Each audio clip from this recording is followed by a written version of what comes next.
إن هذا القرآن يهدي للتي هي أقوم ويبشر المؤمنين الذين يعملون الصالحات أن لهم أجرا كبيرا. الحمد لله وحده والصلاة والسلام على من لا نبي بعده. abalungi abatulaba sabamukkirize tubeere nga tulaba omusomo okwatagana ku mirimu egiteekeddwa okuba nti omuntu asaanye okugikola kugyettanira mu nnaku 10 ezisooka mu mwezi ogusembayo mu myezi gy'obusiraamu okuyitibwa dhulhijja oba dhulhajj. Ekisookera ddala ennaku zino ayyamun mubaraka, nnaku za mikisa, nnaku zirimu emikisa gya Allah subhanahu wa ta'ala. Allah yagamba mu Qur'an wal fajr wa layalin ashr. Wekitiibwa Allah tabaraka wa ta'ala yalayira ennaku 10 zino. Yasooka nagamba nti wal fajr, n'alayira obudde obw'okumakya, nagamba nti wa layalin ashr, n'alayira ebiro by'ennaku zino 10 ezisooka mu mwezi ogwa dhulhijja. Allah subhanahu wa ta'ala talayira kintu kujjaho nga olw'obukulu bwakyo. Allah alayira kyonna kyaba yagadde, naye bw'alayira ekintu kiraga obukulu bwakyo. Naam, mu mirimu egirina okukolebwa tugenda kubeera nti tugifunza mu bintu 6. Ebintu 6 bino, emirimu 6 gino tugenda kuba tugifundizaako emirimu egirina okukolebwako mu nnaku luno, mu nnaku zino 10. Ekisookera ddala, ensonga esookera ddala okuyitiriza emirimu emirungi nga tetwawudde mulimu gwonna, naye buli kyomanyi nti mulimu mulungi, kusaddaaka, kwogera bigambo birungi, kuyamba bantu, kweyisa bulungi, buli kimu kyomanyi ekirungi. Omuntu alina okukola ebirungi mu mbeera zonna mu mwaka gwonna, naye waliwo ebiseera ng'omuntu alina okuba nti ayitiriza, olw'okuba nti Allah subhanahu wa ta'ala ebiseera ebyo yabisokkolomya ku birala. Kati mu byo mulimu ennaku zino 10, omuntu ateekeddwa okubeera nti ayitiriza emirimu emirungi, olw'okuba nti Allah subhanahu wa ta'ala mu nnaku zino 10 emirimu gibeeramu, emirimu emirungi agiteekako empeera nnyingi, agikubisaamu ne gibeera mirungi nnyo nnyo nnyo okugeraageranya n'emirimu emirala emirungi ate mu nnaku endala ezitali zino zetulimu. Bwekityo omuntu asaanye okubeera nti afaayo okulaba nti akola emirimu emirungi mu nnaku zino. Nabbi yagamba sallallahu alayhi wasallam, ma min ayamin al-amalu salih fiha ahabbu ila Allah min hadhihi al-ayyam ay al-ashr al-awail fi dhil hijja. Nabbi yagamba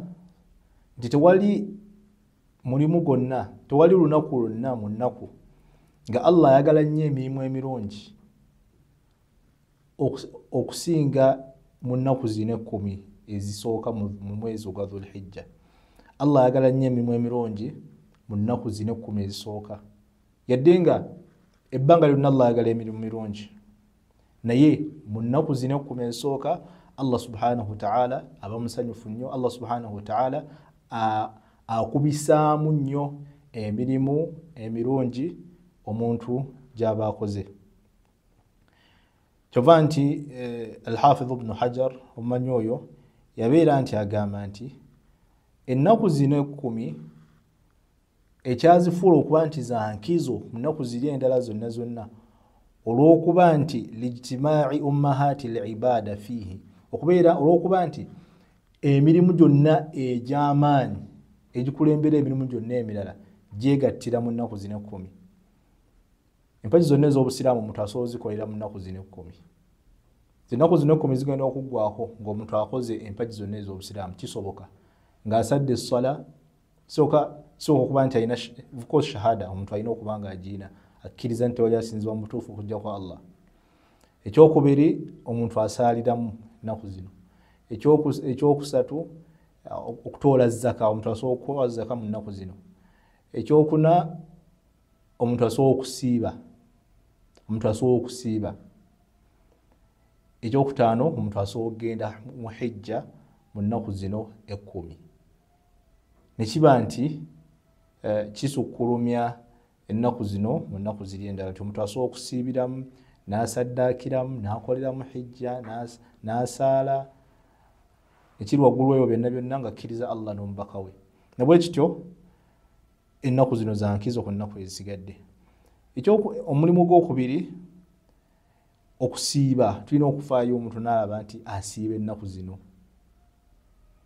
ennaku 9 ezisooka n'aba nti azisiiba bw'aba tasobodde kale asiibe ezisinga mu zo jjukira olw'okkuumi lwa Idi tebalusiiba naye agezeeko olaba nti asiiba ennaku ezisinga oba ezimu z'aba asobodde naddala omwezi ogwa Arafa era ng'ogwo y'ensonga ey'okusatu okubeera nti omuntu afaayo okulaba nti asiiba omwezi olunaku lwa Arafa olunaku lwa Arafa olwo lunaku ng'enkya Idi olunaku lwa Arafa ng'enkya Idi yine Idi eno Eidul Adha omuntu kiba kirungi okuba nti olunaku lwa lusiiba omubaka yagamba sallallahu alayhi wasallam nti siyamu yawmi Arafa inni ahtasibu ala Allahi an yukaffira as-sanata allati qablahu was-sanata allati ba'dahu nabbi yatulaga ng'ayogera ku lunaku luno olwa Arafa nti omuntu walusiiba omuntu wasiiba olunaku olwa Arafa Allah subhanahu wa ta'ala amusonyiwa ebibi bye yakola omwaka mulamba ogw'emabega n'omwaka mulamba ogw'emaaso nabwe kityo omuntu kiba kirungi okufaayo n'alaba nti olunaku olwo terumuyitako okujjaho ng'alusiibye ensonga ey'okuna al-ikthaaru min at-takbir okubeera nti omuntu ayitiriza okuleeta takbiraat Allahu akbar Allahu akbar la ilaha illa Allah Allahu akbar Allahu akbar walillahi alhamd oba Allahu akbar Allahu akbar Allahu akbar la ilaha illa Allah Allahu akbar walillahi alhamd ebigambo ebyo n'abiyitiriza nnyo okuva olunaku olusookera ddala okutuukira ddala ku lunaku olwa Idi n'ennaku esatu eza Idi zonna eziyitibwa ayyamu tashriq ennaku eziddako esatu nga Idi ewedde zonna n'abeera ng'ayitiriza gundi takbiraati zino Allahu akbar kitegeeza nti Allah munene Allah yasinga la ilaha illa Allah tiwali yasinzibwa mu butuufu bwa kusinzibwa okujjako Allah Allahu akbar Allah munene walillahi alhamd era Allah yakola ki yatenderezebwa Allah subhanahu wa ta'ala nolwekityo omuntu alina okuyitiriza ebigambo bino ebitendereza Allah subhanahu wa ta'ala mu nnaku zino 10 naam tuba nti omubaka Muhammad sallallahu alayhi wasallam yabeera nti agamba nti ma min ayamin a'zamu inda Allah wala ahabbu ilayhi al'amalu fihinna min hadhihi al-ayyam al-'ashr فأكثروا فيهن من التهليل والتكبير والتحميد mbaka yatulaga nti Allah tewali lunaku lwonna lwagala mirimu mirungi nga bw'ayagala emirimu emirungi mu nnaku zino 10 n'agamba nti فأكثروا فيهن التهليل muyitirize nnyo ebigambo ebyo Allahu akbar la ilaha illa Allah Allahu akbar walillahi alhamd muyitirize nnyo okutendereza Allah subhanahu wa ta'ala n'ebigambo ebyo ensonga ey'okutaano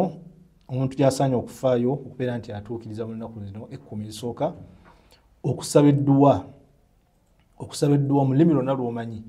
wanika emikono osabe Allah subhanahu wa ta'ala ebirungi by'ensi n'ebirungi by'olunaku lw'enkomerero oba ebirungi by'obulamu oba oluvannyuma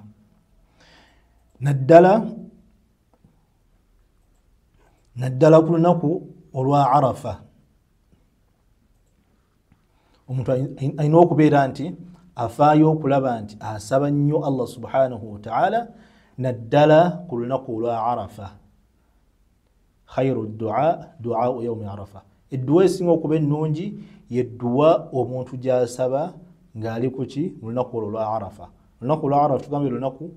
ng'enkya Idi olunaku olubeera nga oluyitiriza nnyo okubeera nti osaba nnyo Allah subhanahu wa ta'ala n'ennaku zino 10 zonna naye ate olwa Arafa beera nga oyitiriza nnyo okubeera nti osaba Allah subhanahu wa ta'ala ensonga ey'omukaaga esembye tugenda okukomekereza nayo okubeera nti omuntu afaayo okusala al-udhiya omuntu asala ezuhiya osobola osala embuzi oba ente oba endiga oba eŋŋamiya ku lunaku olwa Idi lunaku olw'10